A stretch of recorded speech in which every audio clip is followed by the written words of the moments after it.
Welcome to the Fearfic Podcast.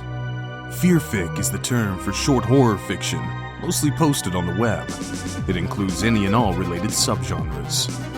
Join three assholes talking basement goo Slimebeast, inebriated interstellar traveler Abysmii, and irritable ghostly man-horde Dead Palette, as they read all stories horror and internet-related, paragraph by paragraph, and bullshit while they do it. From adolescent revenge fantasies to subtle postmodern narratives about real-life events and everything in between, they read it and critique. You better believe it. Kick it to the cold open, white boy. Your parents hate video games? Yeah, They don't understand them, and they cause violence. And your parents cause violence whenever you play video games? They get mad because I won't let them play. Ah. But yeah, parents hated video games, said I should do sports. Turns out I'm bad at sports, and eventually relented. Did your parents come with you from space? Well, you have to understand, my parents are a odd rock formation and a strange bacteria that your scientists haven't discovered yet. So a lot of things scare them, and they don't like anything I do. But I mean, that's why I moved away, way out here to the boonies. So they can't. Abysmii so they can't send me mail. Abysmii is remixing his own words as he goes here, folks. He's that dedicated to his craft. So your parents were a rock formation and bacteria? Mm-hmm. So I could see that. One parent is like, oh, son, why can't you just sit around and do nothing? And the other one is like, no, kill people. Yes, that's pretty much. That was the talking I got every time I was trying to play video games. How come you're not sitting around doing nothing? How come you're not killing people? And I was like, I'm sitting here killing people in a video game. Yeah. Why aren't you proud of me? It combines both. You hear that, pro gamers out there, all my gamer bros? You're a combination of bacteria and rock. I love how instead of your son has attention deficit disorder, we're going to need to give him, Ritalin to help him focus. It's like your son is doing things. We're going to need to give him sleeping pills to prevent him from doing things. So you didn't grow up playing PlayStation? Not until, I always had a friend who had one, so my time playing on a PlayStation was incredibly limited. Well, I have good news for you. There's a PlayStation Classic out, and you can relive what it was like to play the PlayStation. Oh my god! When it first came out. Just kidding. It has none of the games that are iconic to God PlayStation. Damn it. I did hear it was a bit of a flop. What is on it as far as games? So it does... Richie's surprise. It does have Resident Evil Director's Cut, and it does have Metal Gear Solid, but there are so many games that it's missing. It's like, it doesn't have Spyro the Dragon, doesn't have Crash Bandicoot, doesn't have Tony Hawk, doesn't have Tomb Raider. Oof. It's yeah. Wow. Does it have Bloomper's Big Top? What is this made up game? Does it have Night Screechers? Nice. Does it have Scrub Jay? God damn it. Doesn't have Wipeout. Doesn't have Gran Turismo. Wow. Jesus. So it was a pointless cash grab. Yeah, it really was. I don't know what they were thinking. Oh, Speaking of pointless cash grabs, welcome to the Fearfic Podcast. What? This channel isn't monetized, and we don't have a Patreon. What do you use to talk or We've subscribe? lost money on this channel, if anything. Yeah. Yeah. I mean, did the three of you have to each pay Chelsea $50 too for the channel art, or was that just me? 50? She charged me 75. Oh, wow. God damn it. By the way, if you want to relive the nostalgia of having a friend with a console that you played for a limited time, you could buy Paprika, one of the classic consoles, and give it to her, and then she could just let you play it once in a while. I thought you were going to say you could buy Paprika. You could buy Paprika and sprinkle it on Paprika. It does have such classic games that everyone loves, like Mr. Driller and Jumping Flash. Now those sound more made up than my games. Apparently they're real games that are on it. Man, that is disappointing, isn't it? Mm-hmm. If only there were some place that I could play PlayStation games for a nominal price of free. If only they weren't encouraging such a site to exist. Yes. If only there weren't some sort of cool place where I could download ROMs. I like the idea. I'll interrupt you very quickly. I like the idea that they've taken a step back in technology, because back then it was like you can put any game into the system, and now it's like you can't put anything in this system without our express permission. Yeah. Fuck you. We've been Paprika and I are love to play Katamari, and we just got it's kind of like I guess like a redo version of Katamari Damacy, Damacy, I forget how to say it. But that just came out on the Switch store, and good lord, it's about fucking time. I don't know why they couldn't have just put those up on the Switch store ages ago. And before that came out, Abysmii and Paprika had to play Katamari by just rolling around their house and picking shit up. Mm-hmm. It was pretty low grade. Well, he is fulfilling his father's wishes of being a rolling rock. Oh, yeah. No, that was my grandfather. My father was a stationary rock, and my grandfather hated my father, so, kind of generational. Your father was like, why can't you go into the family business? Why can't you be in stationary? Come on. My father was just sitting around gathering moss, and my grandfather didn't, and that was always a point of contention. Now I'm imagining one of those big Zen rocks covered in moss sitting in the middle of a stationery store with a little apron on. Yes, and a name tag. Does the name tag just say rock? It just says space rock. Yes. Oh boy. So today, great. Just here. See that segue. Mm-hmm. That segue. Yes. Choice. Seamless. We're going to be reading Fleming Storage Unit number 10, Familiar Friend. Familiar Friend, Fleming. Hello, units, Fiction. my old friend. Yes. I've come to read you once again. People reading without spelling. People writing without thinking.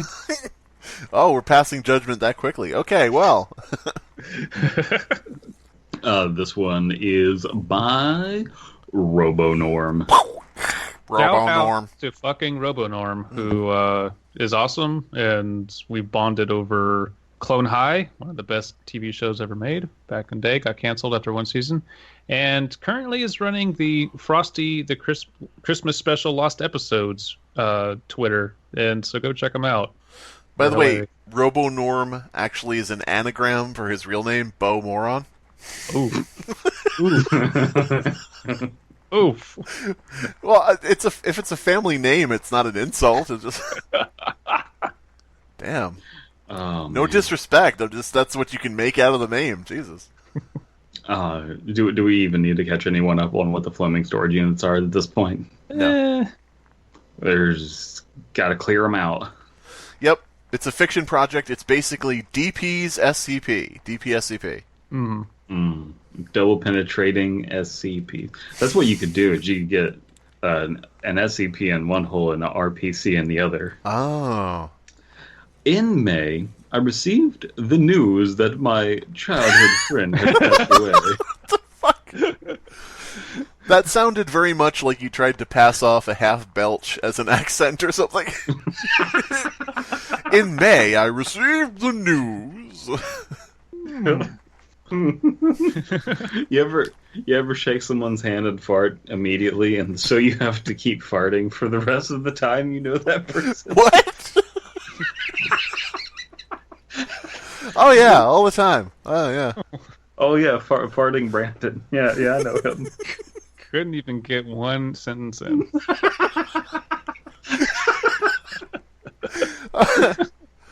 Oh, how will I know when I've met farting Brandon? You'll know, trust me. It doesn't smell bad because like your bowels have been so thoroughly cleared out of all fart smell because you just keep you've expelled everything you got. Whenever you go to a party where you're about to meet a bunch of new people, you have to just swallow air for like the hour before. Well, not unless it's a loud party, because then they're not going to be able to hear the farts coming out. True. Yeah. In May, I will. In May, I received news that my childhood friend had passed away, and in doing so, he left me a storage unit in Montana. I don't know why I'd pick this. I guess I'm just it's the end of the night and I'm goofy. You're doing a Montana accent.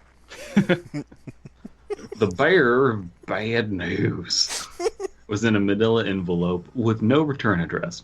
The contents being a handwritten note on a scrap of paper, a set of 2 keys to the storage unit, and the paper of the work that went with the unit. I remember sitting at my kitchen table trying to wiggle out the crammed thinking that this had to be some sort of prank. It wasn't a last will and testament, just a note on his in his handwriting. So he sent it out before he died. Mm-hmm. Did he die himself? Did he make himself die? Did the Loose News crew fail to get through to him? Yes.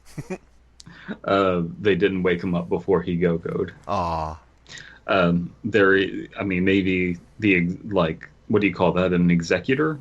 Right. The executor of the will. Yeah.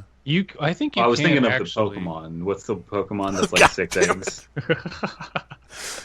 Here's the thing: if a Pokemon were to write down something, would it all just be Pika Pika Pee Pee Pee Pee Pika Pee? Executor. Yeah, exactly. Wait, and then at Executor, some point, the fucking pineapple tree?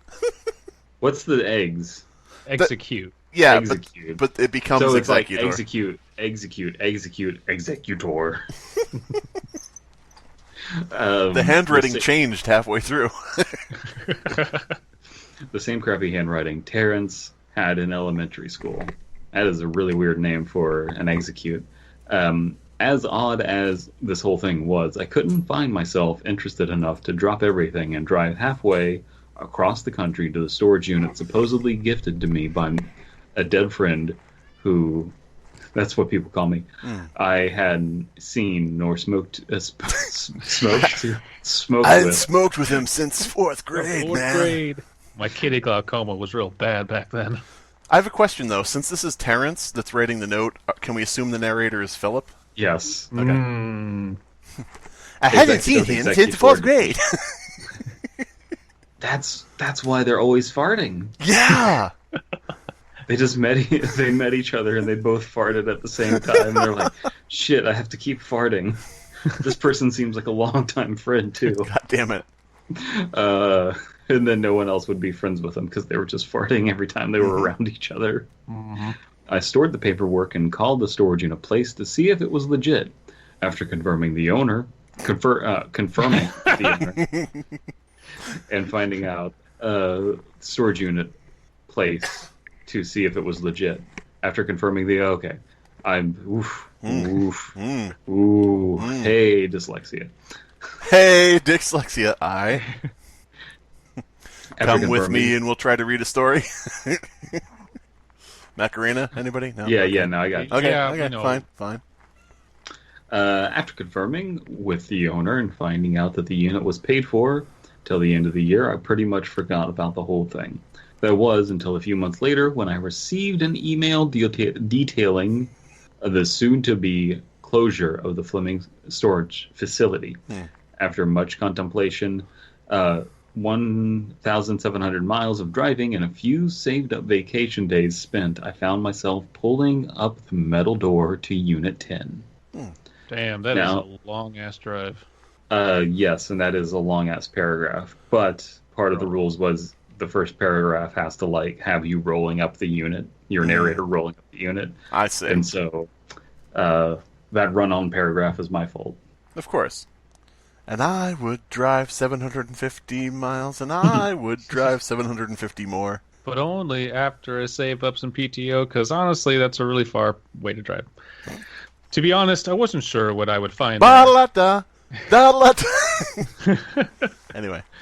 Half of me was prepared for Terrence waiting to jump out and startle me. That was something we always did to each other. You know, hide in a closet or a dark room, pretend we're dead. Sometimes for almost an hour, just to spook each other and then laugh when the other jumped. These teases were always followed by the "I wasn't scared, you just surprised me" argument. I can say for certain that the contents of the unit neither surprised nor scared me. Rather, it felt a bit lackluster. I mean, Terrence had been a bit of a pack rat in our youth, and while I hadn't seen or heard from him in years, I was kind of hoping he had kept up the habit. I love dicking through thrift stores for fun knickknacks, so I was up for a treasure hunt. Can I just point out it sounded like you said dicking?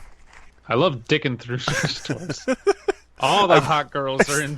I walked into the thrift store like, what up, I got a big dick? What up, I got $20 and I'm about to buy half your store. I had even borrowed a friend's pickup truck for the trip in case I found a good haul. To my slight disappointment, there was a white fold-out table up against the back wall with 3 objects placed on it. Mysterious. All right. And those 3 objects were all seashells. Uh-oh. Which one do you use? How do you use them?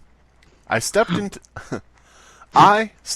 into the unit to get a better look at these items I had inherited. This is in Haver, Montana, not Bel Air. Well, he had to drive 1,700 miles. Is that far enough? Probably not. I mean, Haver is the Bel Air of Montana, so... As I've heard. It's not. It's far from it. Placed on the table was a small baseball cap, a faded Blue Kids Karate, Blue Kids Karate? I'm guessing like karate sash or belt, but yeah, that's pretty good. I think there's a tiny blue kid, and he's kind of fading out of reality, and he's doing karate on the table. Kid. Say what? Doing little karate on a white table. And all day and all night. Just kicks inside and outside, blew himself with blue karate. Cap.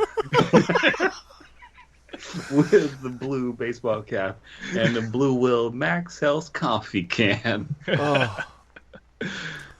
And a Maxwell House coffee can, of course. That's where the kid lives, probably. Mm-hmm. He climbs into the can, pulls the hat over himself, goes to sleep. The first Our unit in the middle of the row. Our unit. The first 2 items I instantly recognized as items from our childhoods. The faded blue kid was Terrence. Okay. So there's another unit with someone who already hanged themselves in there. Could we just not have a little kid in a karate gi hanging himself? God damn it. This was the ball cap we used for our team on our first year of kid pitch basketball or baseball. Who's dyslexic now? Still you. I got distracted because kid pitch baseball sounds like you're throwing kids. I remember this because we had only experienced coach pitch baseball up to this point, and I had developing a love for sitting on the bench after getting hit with the ball at bat a few times. Ooh. It became my fetish. Terrence and I had a great time chewing sunflower seeds and yelling insults at the other team, though. That was the most fun part to me. After that season quit baseball for good, but Terrence kept going with it afterwards. I was a wimp with sports, but Terrence was dedicated. I ended up giving him my little aluminum bat, if you know what I mean, because I didn't need it anymore. It was a little aluminum bat because he was a tiny tabletop faded blue kid. He was ecstatic, and while my career in baseball was over, I still came to the games to cheer him on. All right. So I like these notes of like things that you might not know about if you're not involved with that. It's like kid pitch baseball as opposed to coach pitch baseball, where it's like kids really shitty pitchers, so we might as well just have adults pitch the ball. Man, I did 8 seasons of Little League baseball in a row. Right. And I was bad at it, and I hated it. So this is relatable, like these details. Yeah, we made him quit before he started the podcast. So like I hit with the ball a lot too. So I'm getting flashbacks. I do like the that episode of South Park where they're trying to lose to get out. So I think what we can say fully and confidently is baseball is the worst sport. It's the worst, like, mainstream televised one that's common. Yeah, for sure. It's boring as fuck to watch. I don't know how people do it. Yeah.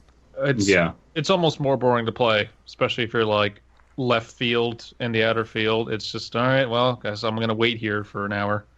And so there's a lot of like nice nostalgic things here. Grammar's spotty. I mean, that's bound to happen. But yeah, this is. I think even though I didn't play baseball, I had cousins who did, and this is reminding me of that.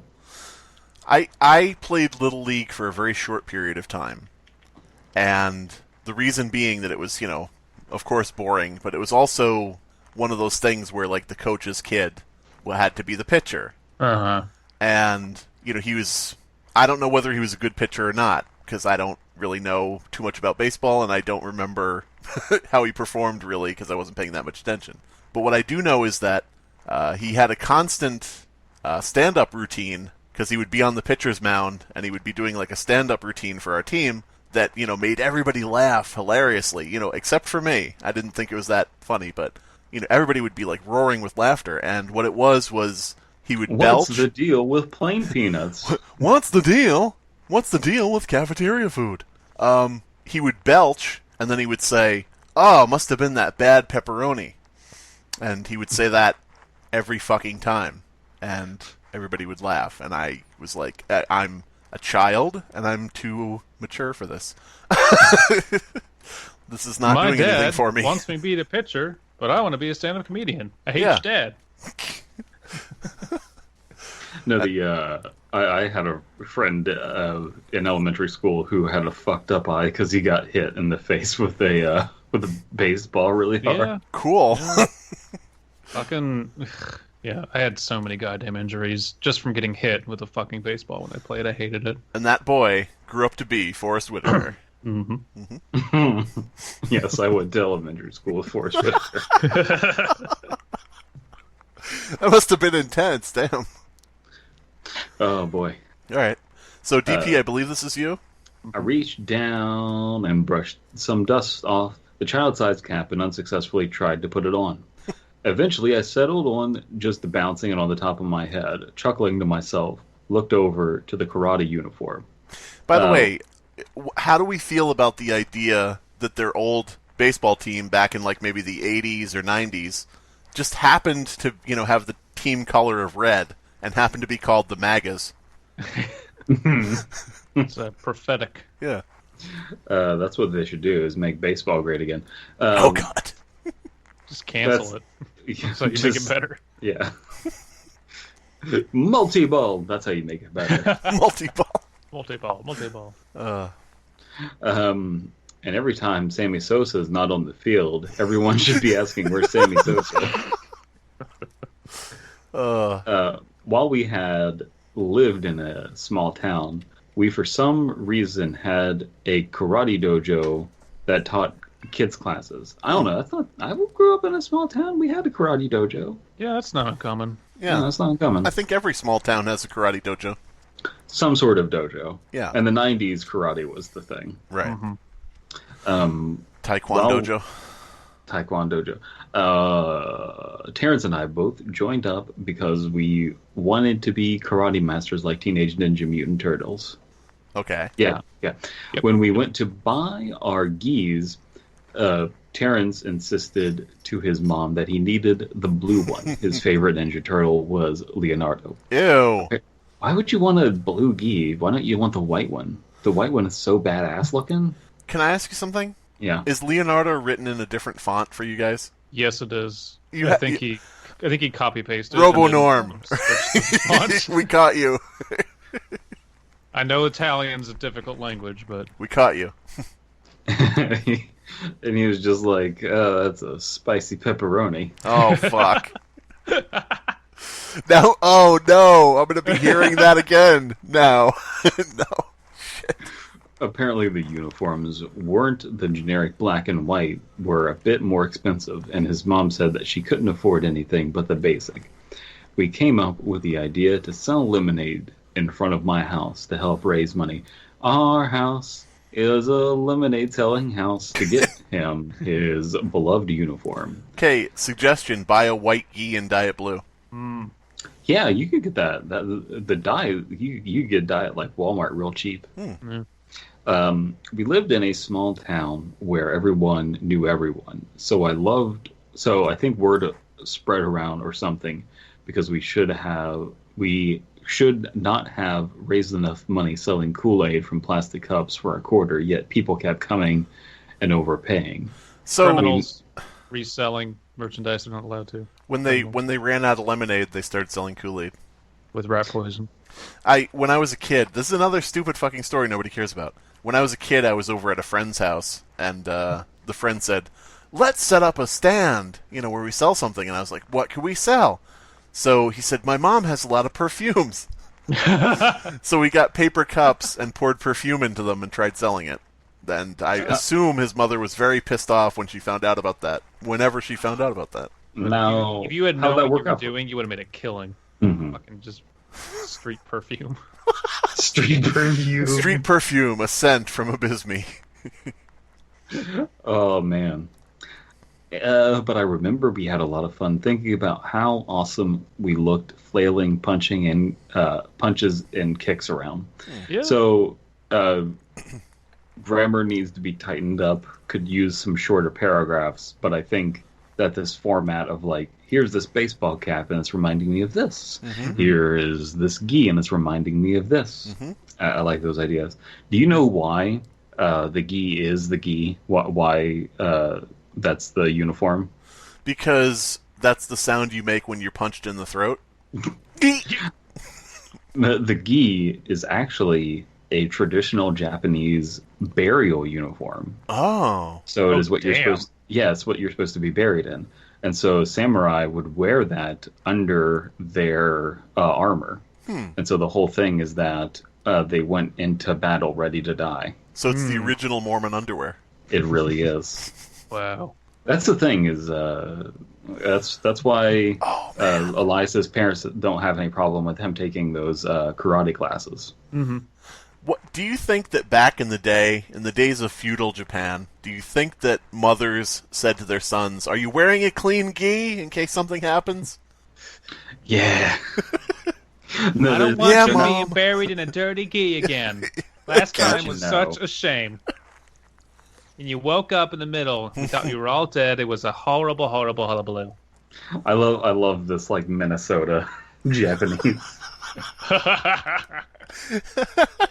Yo, Shira, come back here. Put your sweater on. Come on.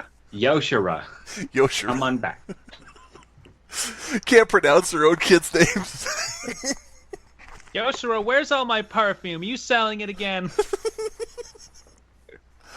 Oh, man. You need to get with that Hinata across the street. That's a nice, good Jewish girl. Oh, man. She's a samurai's daughter. Fucking damn it. Looking at this stuff opened up a stream of memories, one leading to another. Birthday parties, sleepovers, and playground activities flooded back to me. Go ahead, DP. No, just keep going. All right. I'll be honest here. I got a little teary-eyed thinking about it. I don't know how long I stood there reminiscing, but the coffee can got me thinking a bit. I didn't recall it. Are his ashes in a coffee can? Probably. I didn't recall us really doing anything with coffee or coffee cans, so it seemed a little out of place. After thinking on it, I figured I probably had something significant in it and picked it up. It was light, and opening it caused a small puff of, black dust to rise out of it. It caught me off guard a bit, and some dust got in my nose, causing me to sneeze a bit. The precariously placed hat fell off my head and landed on the ground. Everything smelled like soot now. After collecting myself, I looked inside the can. So sure. Sorry, go ahead. I just want to say that if that is his ashes, he did pop out one last time and spook him. Oh shit. Boo! Well, I don't think it's cremains because cremains are not black. Cremains? So, I knew cremains. Cremains? You know cremains? Cremains live down the street from me. Always in trouble with the law. Yeah. Terrence Cremains. Terrence Cremains. Oh. Terrence Cremains. Oh man. Terrence Cremains. You gotta marry that. Of the Montana Cremains? You gotta marry that Yuki across the street. She's the daughter of a yukata merchant. My son is studying to become a samurai. Oh, but not an acupuncturist? You stay away from that Yuki. Her father's part of the mob. Her father is pukey. Part of that Yakuza. Sure enough, a small amount of coal dust sat at the bottom, along with a toy car. As much as I didn't want to get my hands messy, I couldn't see the toy very well and wanted to inspect it. I stuck my hand in carefully and gingerly brushed off the dust while removing the little vehicle from its container. It was a Matchbox moving van that had its hand painted over in yellow with new details. Then I remembered this was my toy car that Terrence swallowed once when we were kids. And then I looked at the bottom of this can of Maxwell House coffee, and I looked at these ashes, and I looked at this Matchbox moving van, and I remembered, this isn't my beautiful Matchbox moving van. God damn it.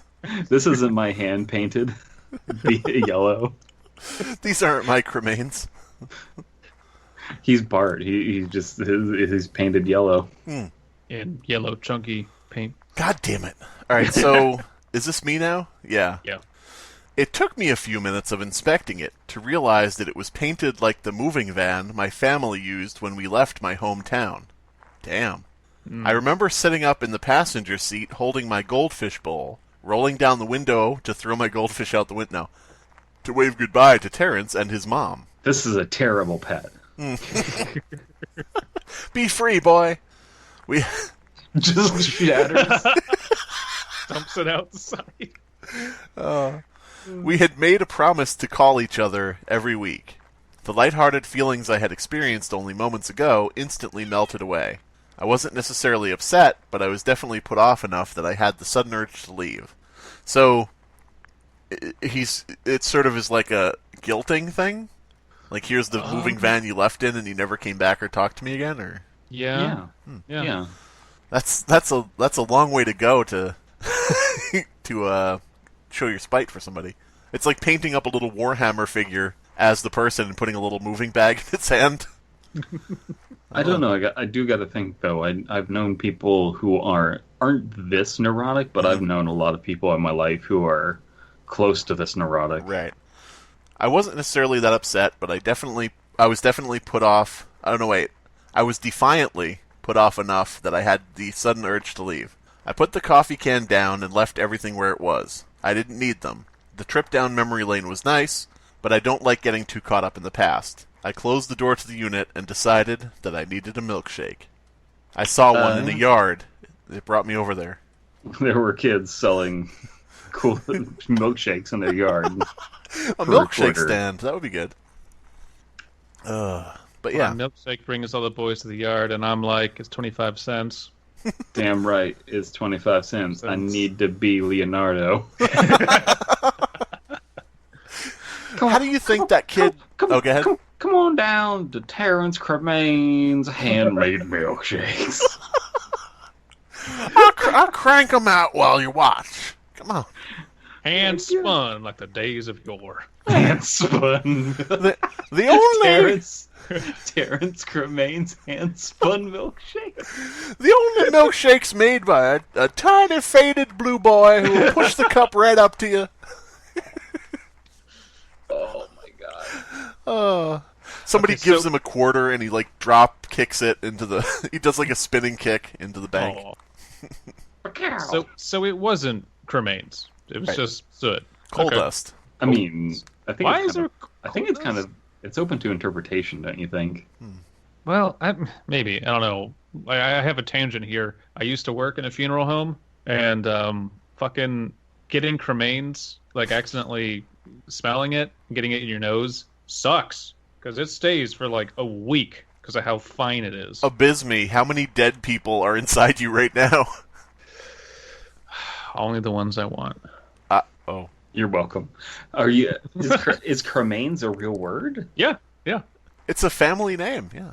It's a family institution. Yeah, no, cremains is the term for... Don't dox yourself by saying which funeral institution you worked at.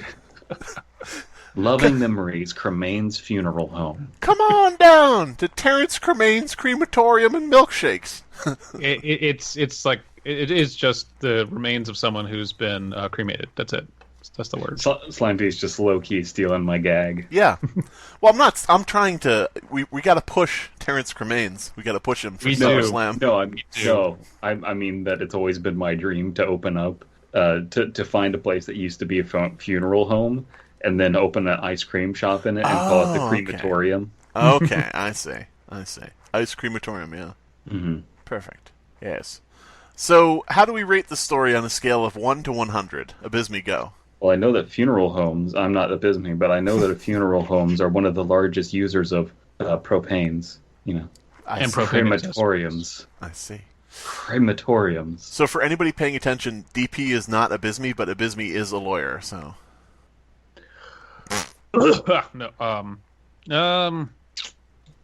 I want to like this more, but it does feel like, okay, all the nostalgia and the remembering, all those details are great. I do feel like it's kind of missing just kind of a button of, where's the horror exactly? Which, I mean, these don't have to be horrifying. These don't all have to be so tremendously tragic that, it gives you pause. But it does kind of just feel like, and I moved away from my friend and he died and I never got to catch up with him, which is sad. It's just not very scary, I guess. Well, again, I made it clear that I wanted people to underwrite things rather than overwrite them. Yeah. And have things be more mundane than ridiculous. And so I have less of a problem with it.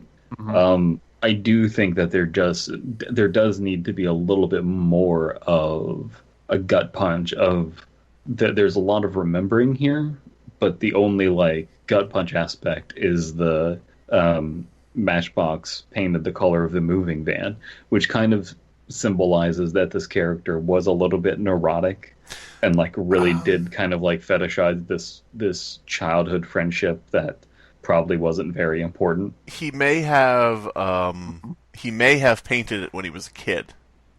Maybe, yeah. As a theory. But so you said, Abysmii, that the story was missing a button, right?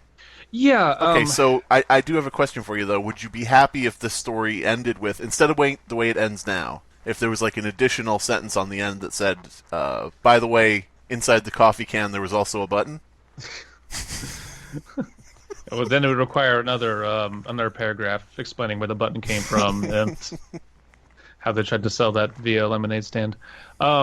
It's just the story's fine. I just think maybe it's the block paragraphs. Maybe it was how there was kind of just a deluge of information in everyone, and the pacing didn't really, work for me. Maybe, I don't know. It's difficult to put into words, but it does feel like there's just something missing. There's some little oomph, but maybe that's just my subjective personal taste. I don't know. No, I definitely feel that as well. I think that it's so close to being where it needs to be. And again, I really do prefer people to go under rather than overboard. Sure. And so I think it's hard to say what it is. We could kind of brainstorm, but the fact that I'm not coming up with an easy answer tells me that it's a difficult writing issue that they kind of found themselves with.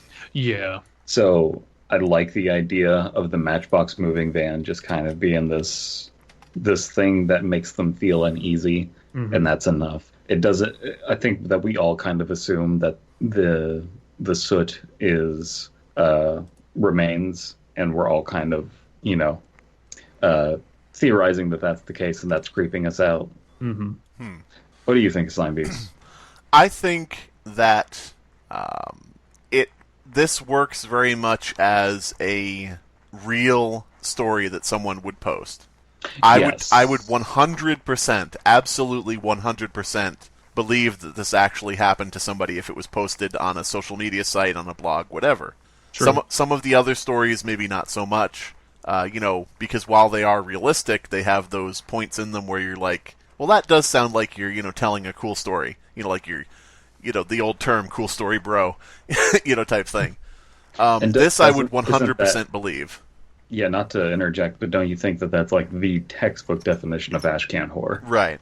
Yeah, that's what I was leading to, is I think that for as much as we may be confused or put off or disappointed or whatever, Which is all things, Yeah. You want, kind of, really. Yeah. For as much as we would have those feelings, I don't think that anybody could argue that this isn't real. Like it is a real story, like a realistic story. And that's the whole thing. Yeah, I'd say that paragraphs need to be reworked some, and then grammar needs to be worked on. But outside of that, really, I don't think that there's anything that needs to be added, per se. I think you could add something, but I think it's fine where it's at. I mean, I almost feel like, and this is my typical stupid shit thing, where I, say, maybe it could be this way. But I almost feel like you could have the toy car sitting out from the beginning. Mm-hmm. And you could say there was a baseball hat, a gi, and a toy car. And you can give the author or the narrator, you could give the narrator some leeway and have him actually looking at the van at the toy car and saying, I didn't remember anything to do with that. I didn't know why it was there. I looked at it, closely, but I couldn't figure it out. I realized it was hand painted, and then it hit me, that it was the van I moved away in. You're right. It sort of was like, I think the coffee can and the coal dust or remains or cremains, I think that kind of threw it off a little bit. Yeah. Twisting your idea, what if he opens it up, sees the moving van in the cremains, then gets a weird feeling but doesn't understand why. And is like, you know what? I need a milkshake. Goes to the milkshake place, describes just, briefly what the milkshake place is like, and then starts driving home. And it's only when they're on the road out of the town that jogs their memory about the moving van and going in the moving van out of town. Oh, man. Imagine, spinning off of that, because it seems like we're just spinning off of each other. Imagine him throwing away, the car, or leaving it somewhere, or giving it away, or leaving it in the unit, closing it up, and then realizing what it is when he gets home, and the fact that he got rid of something that was that important, yeah. Even as like a bad nostalgic thing, just to realize, oh shit, wait a minute, now that's gone forever, and or maybe that was something driving, that was probably something important, Yeah, or maybe as he's driving, let's say he throws it away, and then as he's driving out of town, a moving van of like a local company passes him, and he realizes, oh, that's what that is. Oh shit. Like, he just thought it was a random Matchbox car and didn't think much of it. Spinning off of that, maybe, when he's driving home, he sees a van go by, and it's a Matchbox van going the other way. And a strange, faded blue Karate Kid. Yes! The little tiny, faded blue Karate Kid is driving a little Matchbox van in the other direction as he passes. So it's a normal-sized van, and it's being driven by Leonardo, the Ninja Turtle. Yes! He sees the Ninja Turtles van. We need to make the unofficial sequel to The Indian in the Cupboard and make it the little faded blue Karate Kid in a coffee can. Take me out with a spoon, tie me to a balloon. I thought you were going to say we need to make a sequel to The Indian in the Cupboard. It needs to be the Ninja Turtle in the van. Only kids can see him. Michael Bay. This has been the Fear Fiction Podcast. Your hosts are Abysmii, Dead Palette, and Slimebeast. Music by Abysmii. Art by C.F. Comer. Voiceover by Atticus Jackson.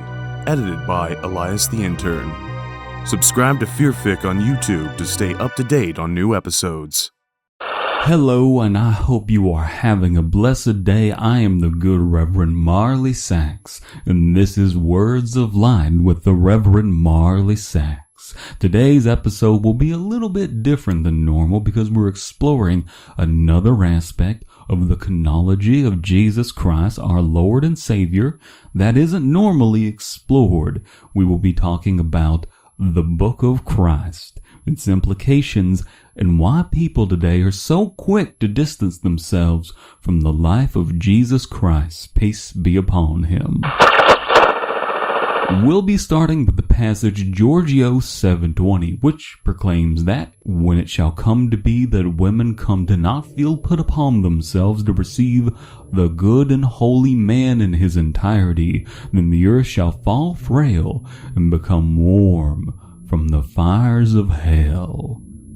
Now again, you can find this in the Book of Christ, and you can get this version published by South Atlanta Baptist Publishing House by calling the number below, and it even features a foreword from me.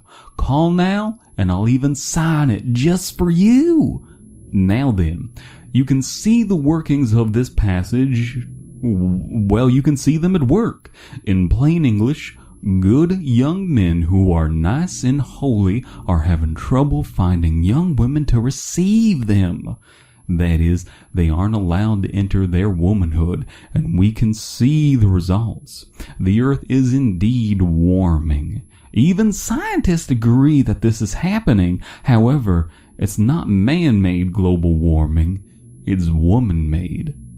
This should be self-evident to anyone paying attention to the degradation of God's green earth, but what has understandably given many good believers pause is the line about the earth falling frail. But I can clear this up in plain English because men are having trouble finding women to receive them. They are entering into homosexual relationships to achieve release. Now, why are so many people quick to distance themselves from the Book of Christ?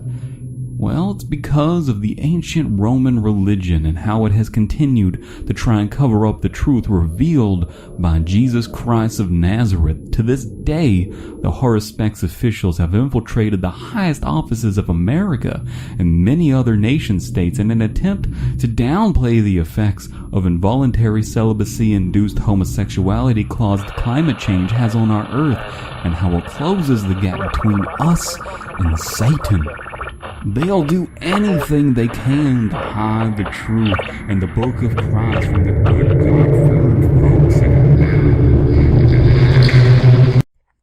Hey kids, are you a very special little kid who loves Minecraft? Is that your favorite game? Forget Fortnite. Forget all those new games that are out. What the fuck was that? It's the Fortnite dance song. Oh, okay. All right. If you're into Minecraft, check out the Vox Populi Minecraft server. I think it's voxmc.com, voxmc.com. It's a server that I've been on for a while, that I do some odd jobs for the guy who runs it, so I'm not unbiased. But they've got, a lot of plugins and different things like that. They've got 3 different servers you can take your choice from. I know Abysmii loves Minecraft. I know Dead Palette is more of a Roblox guy, but So voxmc.com. Go there, spend your money, and that money will be filtered to me through payments for work. See, what I do is I play Roblox, and then I hack the game, and then people treat me like I'm some sort of demonic force because I'm a hacker. Ah, I see. So you're a real-life hero, Brian. Nice.